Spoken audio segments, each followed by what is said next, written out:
How's it going, everybody? So today I want to talk about one of the most difficult sites to defend in all of Counter-Strike, and that's of course B site on Anubis. We're going to take a look at how the pros do it and what they do to gain a CT advantage on the most T-sided map in the game. But first, I want to thank today's sponsor, SkinsMonkey. So, SkinsMonkey is an automated CS2 trading site that provides an instant way for you to get new skins. All you have to do is select your old skins that you don't want anymore and then pick out some fresh ones to trade for. It's as easy as that. And right now you could get a free $5 if you use code TACTICS on the site.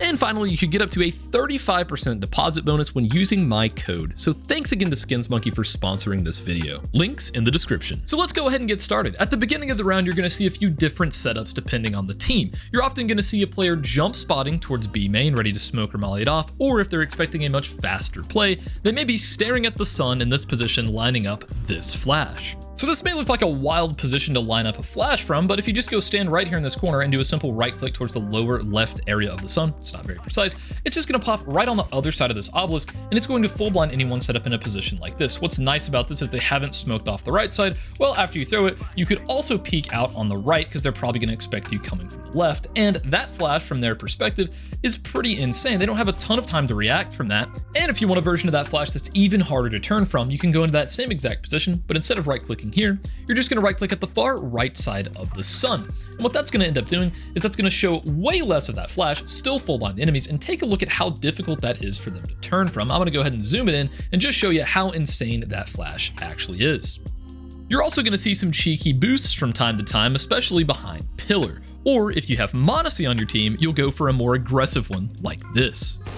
So moving past the very opening stages of the round, the most common setup that you're going to see is where one player is jiggling Ebox and the other is set up backside on Tetris covering B main. This is ideal when only two players are on site. The Ebox or cave player's main objective is to try to delay the tease for as long as possible by doing a number of things such as re-smoking it, mollying it off, or throwing an HE and flash to delay.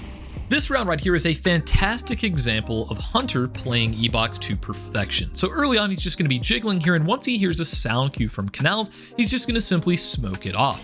Once that smoke's about to fade, Hooksy drops him an extra smoke. He then re-smokes it, buying even more time. And as the round progresses and they feel a bit more pressure towards B, Hunter's going to throw an early flash to delay them a bit, and then he's going to molly them off at the perfect timing to split the Ebox push in half, isolating Flit for an easy kill. So here's a very similar example where Yakinder's already thrown all of his utility, but instead of going towards the back of site like Hunter, he chooses to go in front of pillar here and face this B hit head on. This works out really well because Cadian's able to get the first, Yakinder gets the second, and then they're able to nade down Liez while Yakinder pushes through the smoke for a very, very aggressive way to deal with this B hit.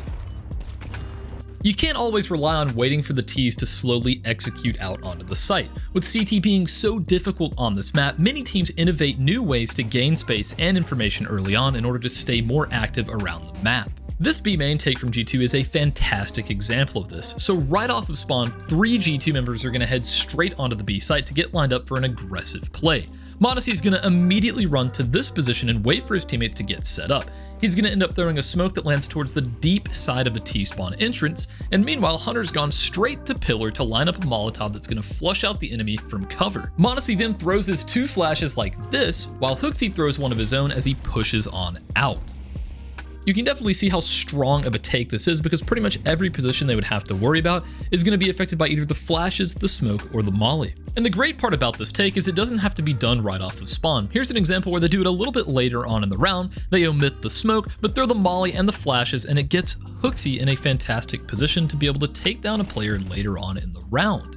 So let's go ahead and break down all this utility really quick in a refrag server. So for Monacy's utility set, if you go right here into this corner, you can then just do a simple left click jump throw towards the left side of this line right here on the pillar. You can go a little bit further left for good measure, but every single time that should go all the way up here through this little window, and it's going to land at the very top of the stairs, smoking off with the left and the right side after a couple of seconds. Now, of course, they could just kind of pass through here after a minute, but this is a really good smoke that covers both sides. Right after he throws that smoke, he's going to go right here into this position, and he's going to do a simple jump throw with one flash right here in this position. And then right after that, he's going to do a W jump throw towards the bottom of this little orange piece right here, which is going to go all the way up here, and it's going to go out of this hole and full blind anyone out here. That first flash, you've got to keep in mind that that thing does go right here in the face of anyone that's about to peek through B main. So make sure your teammate knows that and they turn from it before they go out.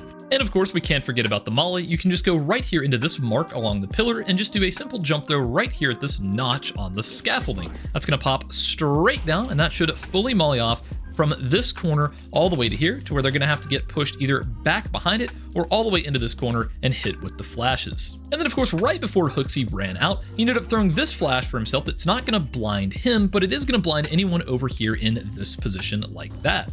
Another interesting variation of this set was thrown by Team Liquid yesterday versus FlyQuest. They threw the same molly flash combo as G2, but when they made contact with the enemy team, they ended up going down towards Canals, and Cadian covered Yakinder as he pushed all the way down into this corner. This is a very powerful setup for them to get into because Yakinder is able to free up a mid player while Cadian's covering his stairs. Once that utility starts coming in over on A, Yakinder drops into the water making a loud splash, causing one of the T's to try to peek him, which lands him underwater after taking an op shot from Cadian. And just after Cadian fired that shot, Yakinder re-peeks, bringing down another FlyQuest player, heavily disrupting their A hit.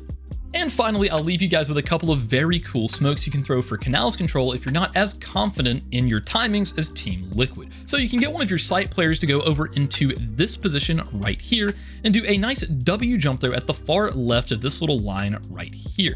That smoke is going to go all the way up here, and it's going to end up banking off this back wall right here and landing on the top of the stairs very quickly. This is about 5.3 seconds for that smoke. It's the fastest version we have been able to find, and boom, it doesn't spill too far left where you're actually able to spot whether or not people get to this pillar. A very good smoke to throw if you're wanting to pressure Canals. And another super useful smoke you can throw is if you go right here into this corner, you can just do a simple left click jump throw right here at this position where this dark line intersects with the pillar. That's going to go all the way up here, and it's going to bank off of this right wall, and it's going to end up landing right here on this ledge, completely smoking off both the left and right side of the arch, as you can see right here. This is going to allow you to push up Canals and maybe get into a position like this without having to worry about getting spotted from the T's. So yeah guys, I hope all of this utility and all of these setups help you out in your next CS2 Premier or Face It match. If you learned something new from this video, please let me know down in the comments below, because I love getting your feedback so that I can keep making videos that you guys want to see. If you want to support me, go ahead and click that Skins Monkey link